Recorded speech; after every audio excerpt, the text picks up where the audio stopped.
Okay, I want to talk to you about a long-term study I've been doing on Portage Creek. And it's a 25-year study, 25 years of quantitative data. And I started collecting in 1991. And from 91 to 94, the river was open to fishing. And in 1994, it was closed to fishing. And I want to talk to you about the partnership and the value of the data and what's happening in Black Bay today.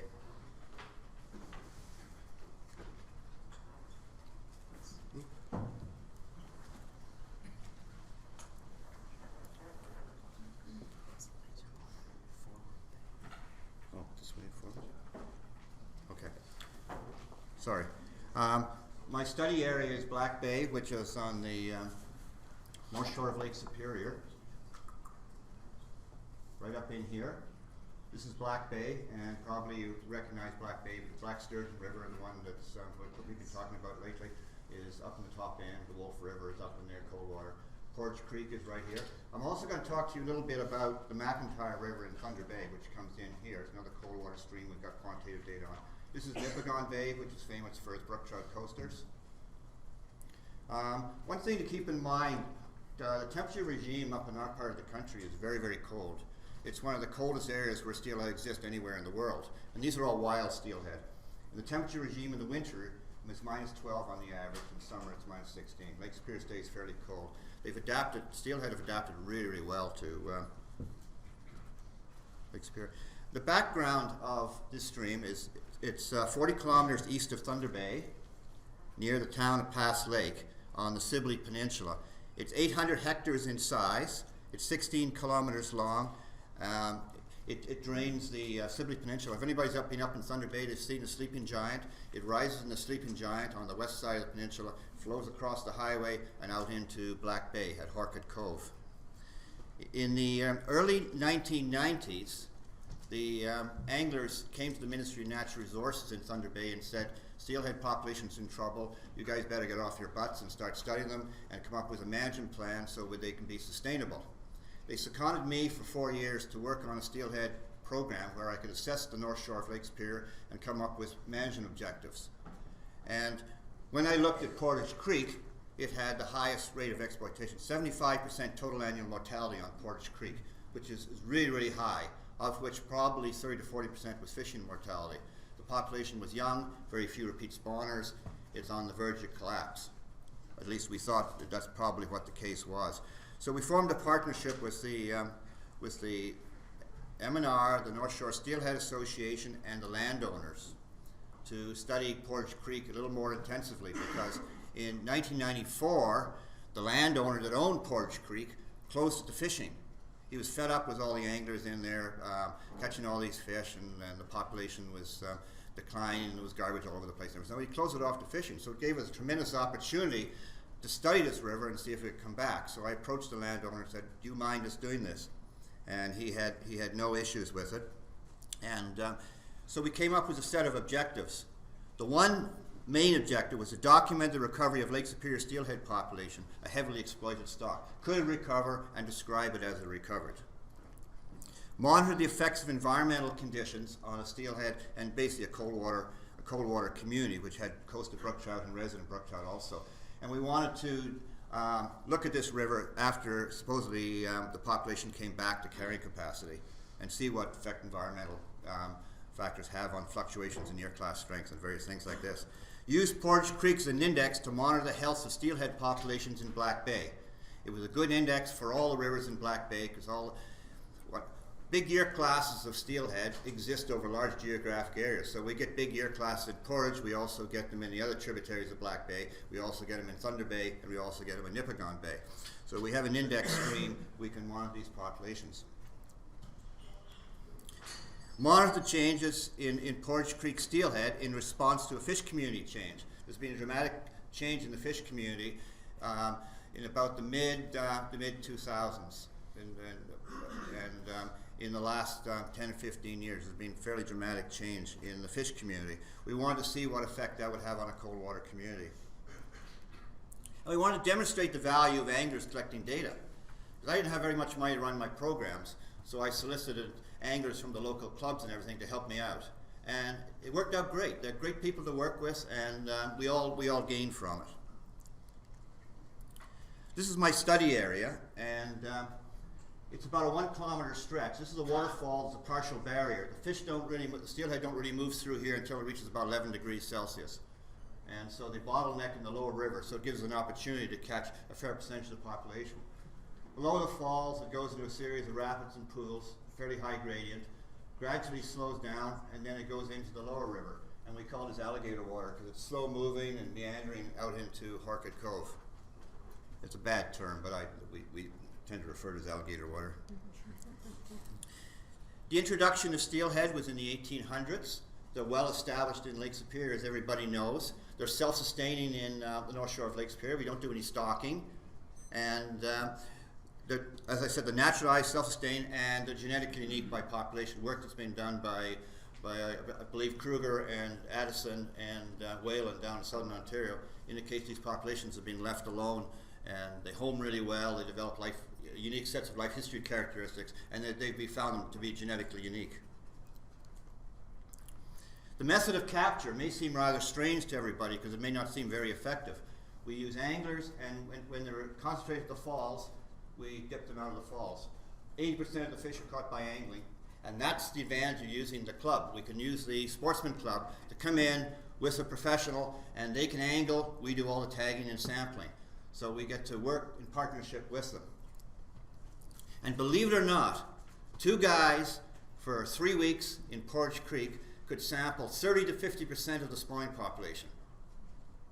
That's 2 people every day over the period of spawning, which is really amazing when you think of how effective angling is. And it's kind of scary when you think that it's high exploitation on a system. This is a sampling kit I carry in with me. All my tags are tied up ahead of time. When I'm watching the hockey games during the winter, I tie up tags. And the tags are all Floyd tags from Seattle, Washington. I sew them on with suture needles and hemostats onto the dorsal fin, measure them with a cloth tape, and I have a knife and a pair of cutters for fin clipping. My sampling procedure. Usually we do it in pairs of 2. I usually bring one person in with me. I use rubber nets. We try and keep the fish in the water. We measure fork lengths. We take scale samples just ahead of the dorsal fin, above the lateral line. We section by secondary characteristics. When they're mature, you can usually pop an egg out of them or get males, especially the little small males. It's fairly easy to tell. And we do a fin clip every year. Because these are all wild fish and home so well, our clipping doesn't disrupt clipping that's done around the lake.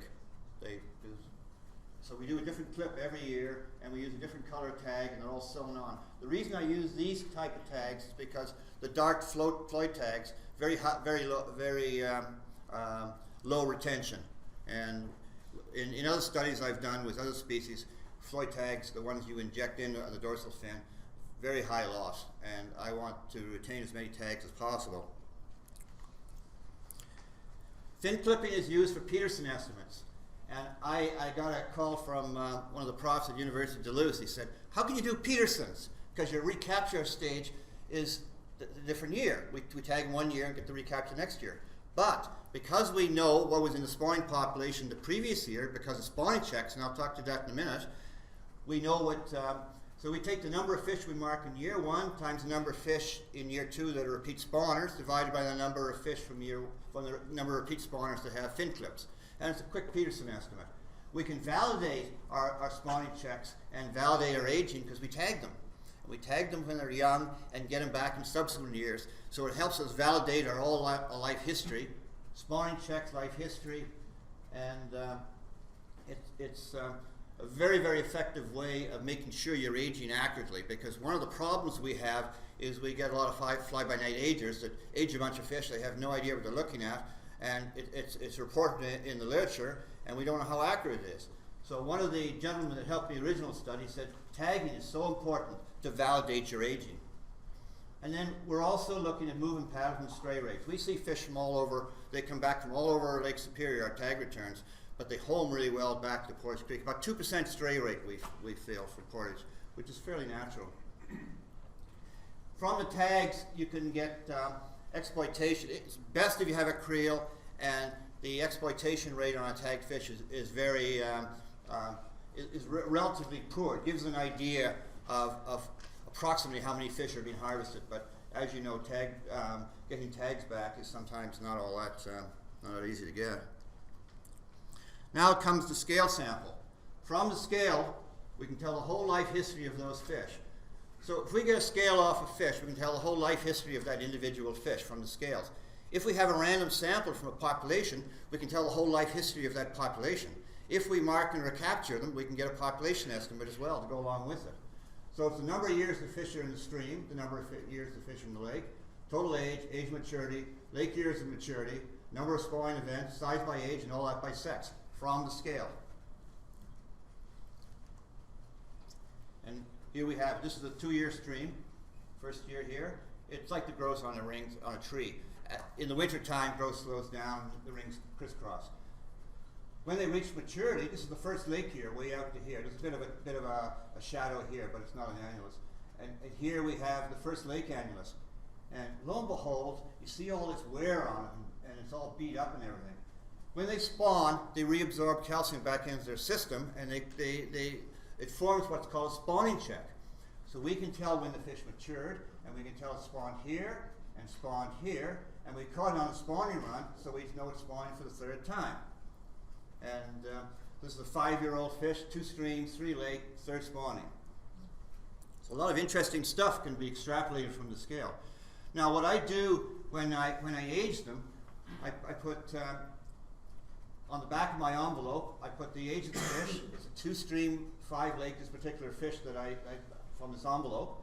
It's spawning for the first time, and that's my confidence. Now I put a 6-digit code on the back of my envelopes. And the first digit is number of spawning, second year is lake year spawning, then number stream, number of lake, total age, and age maturity. And then I transform that onto Excel. So it's all on Excel. And once it's on Excel, you can sort and paste and do everything you want with it. And this is the coding system that I've developed, and it seems to be really, really effective. I do all my own aging, by the way, and I've worked very closely with the gentlemen in Wisconsin and Minnesota and Michigan over the years in my career. So it's nice when we can get everybody together and compare ages and compare how we age fish and methodologies we use. Now comes, nobody else uses Harvard graphics but me, but I love it as far as a presentation package.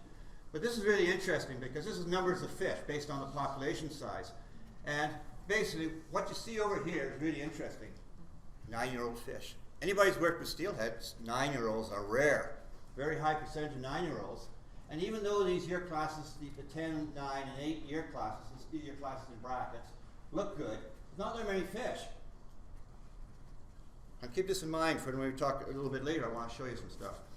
This is the number of years they spend in the stream. My fish are mostly 1-year-old smolts. They're about 80 millimeters long when they smolt to Black Bay.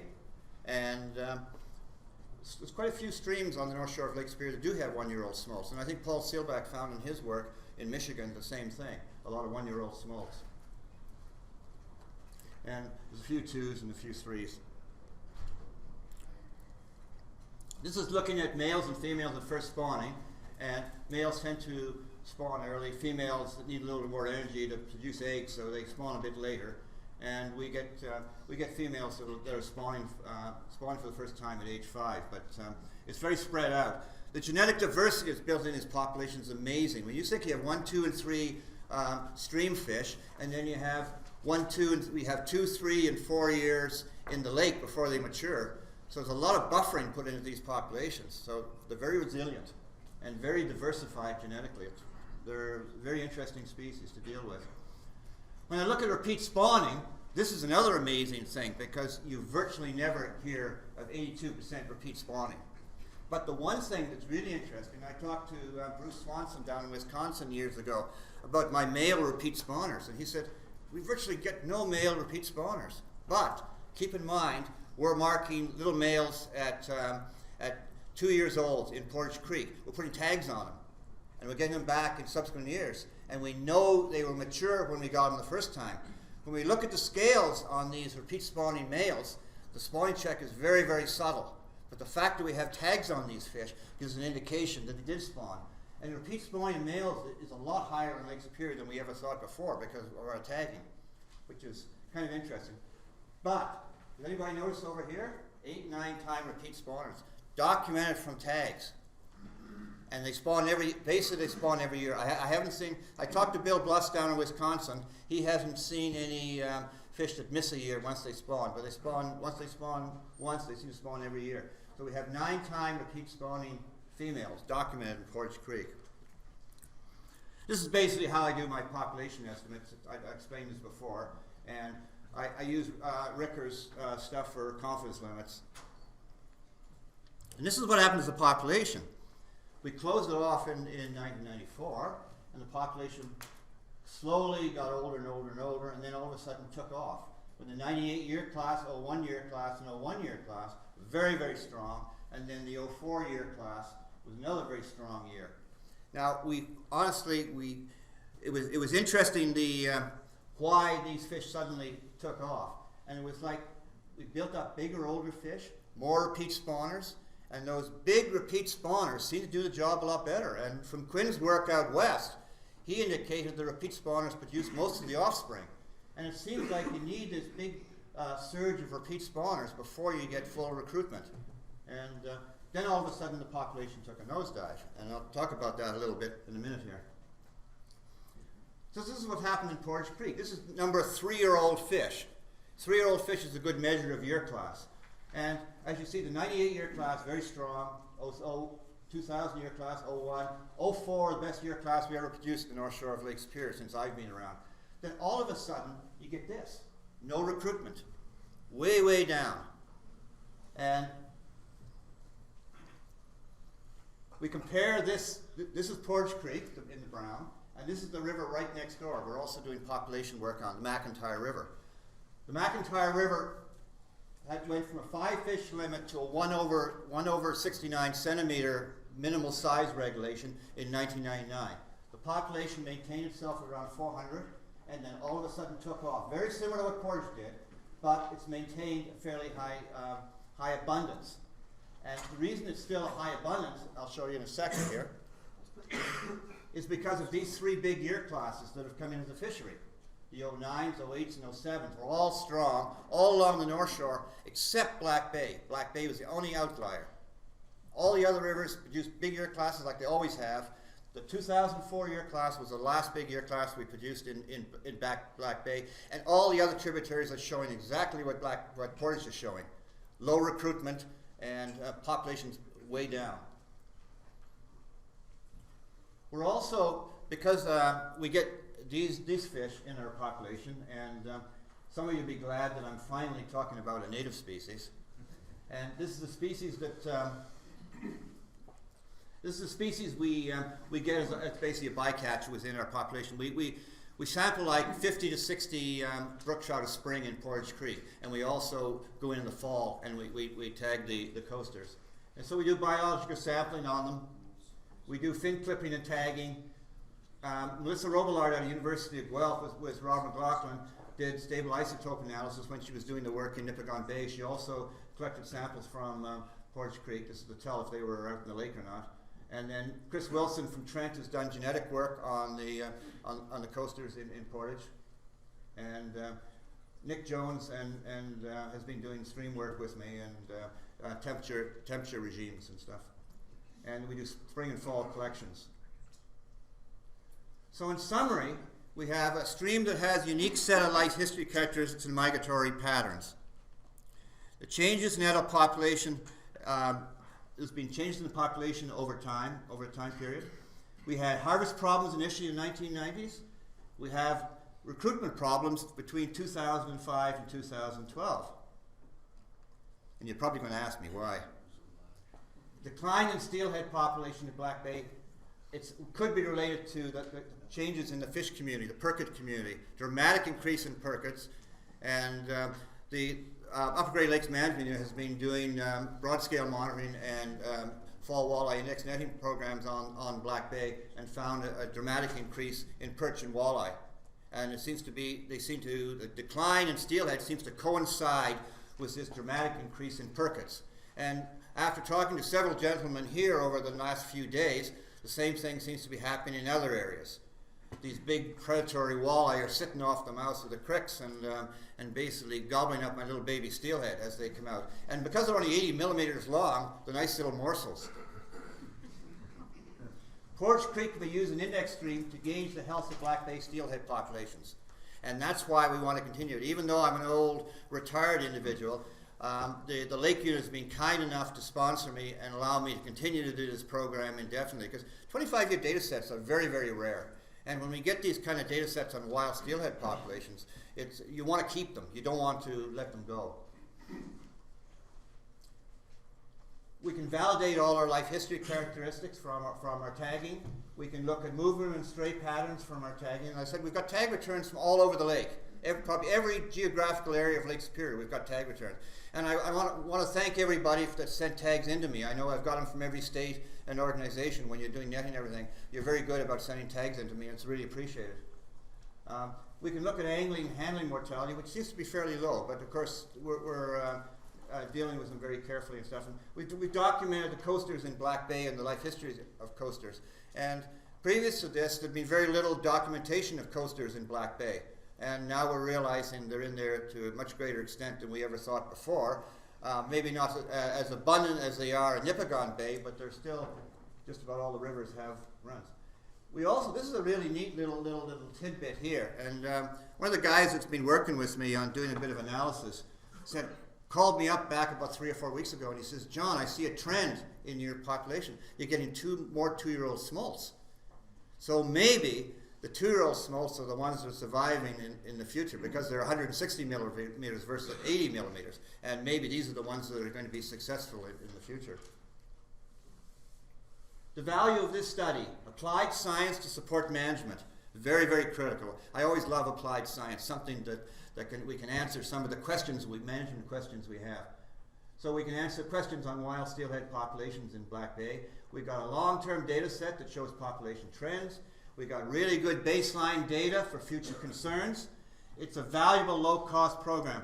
I'm running this program for around $6,000 a year. Of course, I'm retired and getting a good pension, so I don't need any money. So I do as a volunteer, and the Lake Unit supports me, and it's very much appreciated. And I get a lot of cooperation from the angler groups and stuff that help me out. And it's an education. You bring an angler into the stream, and you work with them for a day, and they think your programs are terrible until they work with you for a while. And then all of a sudden they realize, boy, they're collecting something that's really valuable to us and managing these species constructively. So what do I want to do in the future? I want to continue Portage Creek, and I guess until I croak or something, until I get too old to do it anymore. I've been posting annual reports on the North Shore Steelhead Association website, so if you want to read more about Portage Creek, you can go to the North Shore Steelhead Google it, and you can read some of the reports. And we also have reports on the McIntyre River, and we're doing another population study in Nipigon Bay on the Cypress. So we'll have 3 quantitative population studies in Thunder Bay ongoing. We'd really like to do some grad work, and I've been trying to encourage profs to maybe get grad students, because we have this controlled stream. It's private property. We have brook trout, we have rainbow trout. It's a controlled environment. It'd be a beautiful place for a grad student to work. And of course, I mean, we got a good data set that we can always share with people, no problem whatsoever. Peer-reviewed publications. I was talking to a couple of profs while I was down here, and we're hoping to get some papers out in the future. If you want to get hold of me, I'm not an M&R anymore. I got an email, private email. Email me anytime. If anybody wants to come up and help me work next spring on Portage and listen to me babbling away about steelhead for 5 or 6 hours, you're always welcome. And that's it.